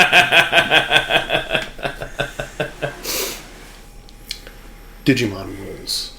I love all the dumb little things about Digimon. Because also, they come out with new Digimon all the time. But not like for anything. No, just because they can. They just are like... They draw something sick. We published this year's art book. And in this one, we decided to... So there's a subsection of Digimon that are called Bancho Digimon. Like there's Bancho Leomon and Bancho Starmon. And Bancho means like... That's like the gangster archetype. But not like a actual criminal gangster. More like the Josuke type. Where you wear like your school uniform, but like in a cool way because you're a rebel. They call them delinquents. Delinquents, and then just they're like, what if we made everyone? We gave like 9 of them a Bancho version, and they'll release it. Just do it. This is Lilymon is like a little fairy pixie girl, and she has a flower that she can turn into like a Mega Man cannon on her arm. It's Yay. wholesome as fuck. Or she's Bancho Lilymon, and she has like a chain she hits you with. Oh man, Lilymon got taste hardcore. The chain, she would say again and again. They will do just anything. I love creatures. I will always say that I love creatures and like character design and stuff as a concept. You can always get me to like talk forever about that. I'd fill 10 more episodes with it if I could. But also a series that will just be like, just make anything. That has my heart immediately. G Gundam is very similar, where they're like, what if we just did anything Gundam? God, it's so problematic and so epic in equal levels at the same time. What if there was a horse Gundam piloted by a horse? What if Zeus Gundam just had a chariot for no reason? Yeah. One of the concepts in... For lots of reasons. Yeah, fair enough. One of the concepts in Digimon is that there was like ancient warrior Digimon, the ancient warriors that fought Lucamon when the Satan update hit the digital world and Lucifer had to fall and become an evil dragon. These 10 legendary warriors stepped up to fight him, and they represented like the 10 elements. And one of the elements is metal, and it becomes like an evil mirror wizard. And that's pretty sick. One of the elements is wood, I think, or ground, like earth. I'm going to say wood. I think this is the wood one. What would you say a Mega Digimon, like one of the strongest ones? In fact, it's the ancient, like, warrior. It's so strong. What do you think it would be? Tree. Yeah, tree or drummer. Smart thinking. It's a Trojan horse full of cannons. Oh, wow. Pretty sick. Yeah. That was my second choice. Yeah.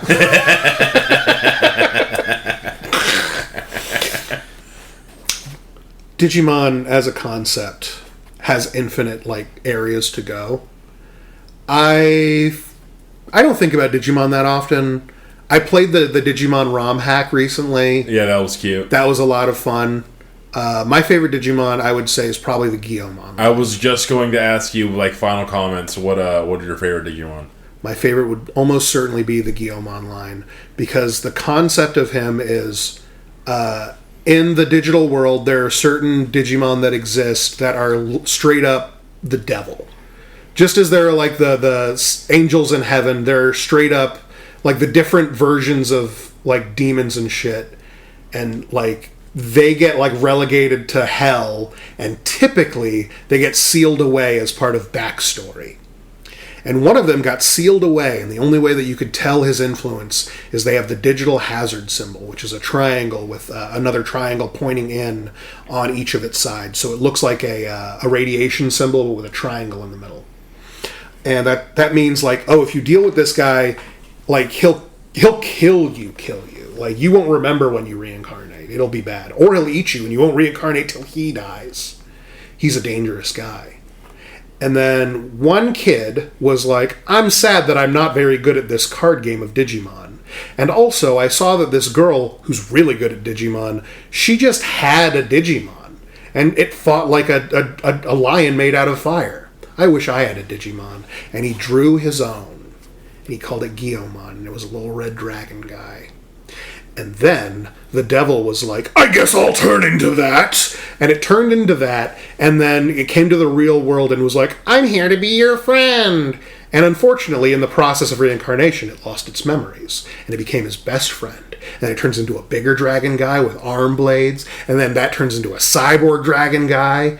And then, if you do it wrong, he turns back into Megidomon, who is a giant dragon who we are told he's one of, like, the 7 deadly sins of the digital world. Like, there are these demons that represent the 7 deadly sins. I think his is wrath.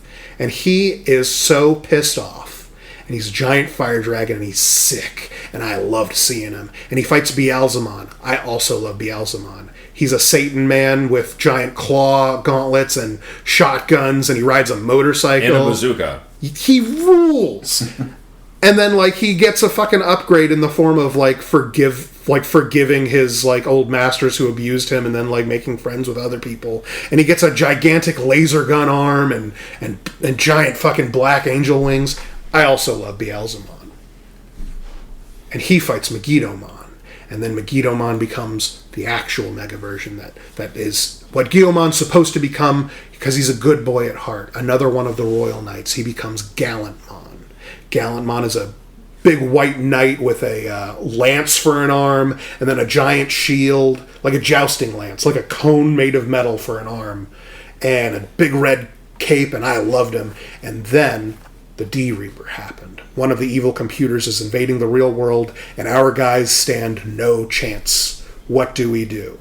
And then they found the guy who, like, invented it, and he's like, so I made this thing that's supposed to be a spaceship for going between the digital world and the real world, but it doesn't work because it needs something, and it's called Graham, and it bonds with Gallantmon, and Gallantmon combines into it, and he gets sick red armor, and his lance arm turns into it turns into a sword that comes in and out of existence, and it's called the Invincible Sword. And he has this giant double lance and 6 fucking wings. He's sick as fuck. And frankly, no other Digimon can really, like, fucking... Everyone else is pretty cool. I like the wolf guy made out of guns. But I love Gallantmon Crimson Mode. That shit's so sick. It's so busy. It's the worst design to have to draw. It was so expensive, and I loved it. Gallantmon, Megidomon, and also Diaboromon. So I'm going to bring us way back here just for this final little bit. Diaboromon comes back a couple of times. In the form of, like, possessing that other guy's rabbit. And then later he comes back just, like, his idea at that point, because he's still, like, an evil virus on the internet, is like, okay, so I couldn't kill them with a nuke, And I couldn't kill them by going to America and becoming a giant monster so that I could then kill them later. What if, and stay with me here, I go to their homes as a cute little adorable baby version of myself, and I make millions of myself appear from everyone, and everyone has a little baby version of me, and we're friends, and it's so nice. It's a little sinister because they know what I turn into, but those dumb motherfuckers will never fucking do anything. They're such idiot pussies. And they are, because they're like, what do we do about these cute... It's like he's just a baby! It's like the Tribbles episode of fucking Star Trek, where everyone's like, what do we do about these little guys? And then, when there are enough of them, they all fly together over the bay, and everyone's like, I guess they're flying together over the bay, and they form into a Digi-Egg. All Digimon come from a Digi-Egg, technically because of a series of computer-related puns that I'm not going to go into right now. But essentially, Digi-Egg exists to protect the digital core while it forms its wireframe and texture onto its big body, and that happens every time any Digivolution happens, and these guys all combine into the biggest Digi-Egg we've ever seen. Previously, we've seen a big one that hatched an ultimate level, the Parrotmon in the movie, and that was like in the sky that was as big as like a city block, and then it hatched out a kaiju. That was proportionately really small for the egg, but like, you know, it's symbolic. And this egg was so big that like it went up into like the stratosphere and we couldn't see the top of it. That's a big boy. And then it opens up and a Godzilla comes out the size of like one of the serious Godzillas. The ones where like you find out they're like, what do you mean it weighs 500,000 tons? Like big enough that like it's punching through every building. He becomes Armageddon, a giant fucking dragon spider. And he's like, yep, this is my new plan. I'm just going to squish you. I'm going to kill you. I'm going to kill you in the real world because you motherfuckers keep stopping me. And the kids show up and they're like, we know how to deal with Diaboromon. Omnimon, show him who's boss. And Omnimon just like, yes, sir. They just like merge together and he's like, it seems weird for the pacing of a movie that, like, I could just show up again. I'm sure that doesn't mean anything. And he flies and tries to fight Armageddon. And as he's flying closer, you get to see that, like, oh, this is like a Death Star situation. Where, like, the closer he gets to Armageddon, you can't see Omnimon anymore. He's so small. He's big. He's 20 feet tall. And by the time he gets, like, up onto Armageddon, nothing. He might as well be like walking on him like he's a landscape. Oh man. And Omnimon's like, okay, not as easy as I thought, but light work, let's fucking do this. Start shooting him with lasers. And Armageddon just like swats him away, kills him immediately. His arms fall off. Brutal. And his eyes like turn off. And they're like, well shit. That was kind of our move for Diaboromon. What do we do? And then the other kids show up, and they're like, we have our own guy who combines Imperial Dramon, and they make Imperial Dramon, and he also gets his shit handed to him. And that's when we get, potentially, the highest level Digimon, which is Imperial Dramon and Omnimon combined. And that makes Imperial Dramon Paladin mode. Where Omnimon becomes a sword, and then they fight him, and they stab him in his idiot head, and that kills Armageddon, Diaboromon maybe for the last time. Except no, definitely not. Because I'm pretty sure he's just always going to come back. And I love him for that. And he's so goddamn ugly. Everything about Diaboromon's ugly. His ugly ass face, his eyes pointing different directions. He's got fucked up teeth and ugly hair. His arms are cables. He's a derpy boy. I love him. I love Digimon. It's so dumb. And with that, we're going to end tonight's episode. Thank you so much for listening. If you enjoy the nature of this content, go and give me a like and subscribe on YouTube, and go and give us a follow on Blue Sky. And you can support us on our Patreon. I'd like to give a special thanks to our Patreon subscribers, our fellow Scryer, our aspiring Magus Champion 1209, and our fellow Scryers Maticate, GaryGoblino, MidniteGrimoire, The Greater Good Boy, Kinomajaro, Wanrical Barcis, Janklord Emperor, our new subscriber Grimothy, and my mom. Love you guys. Have a good night. Bye. Goodbye.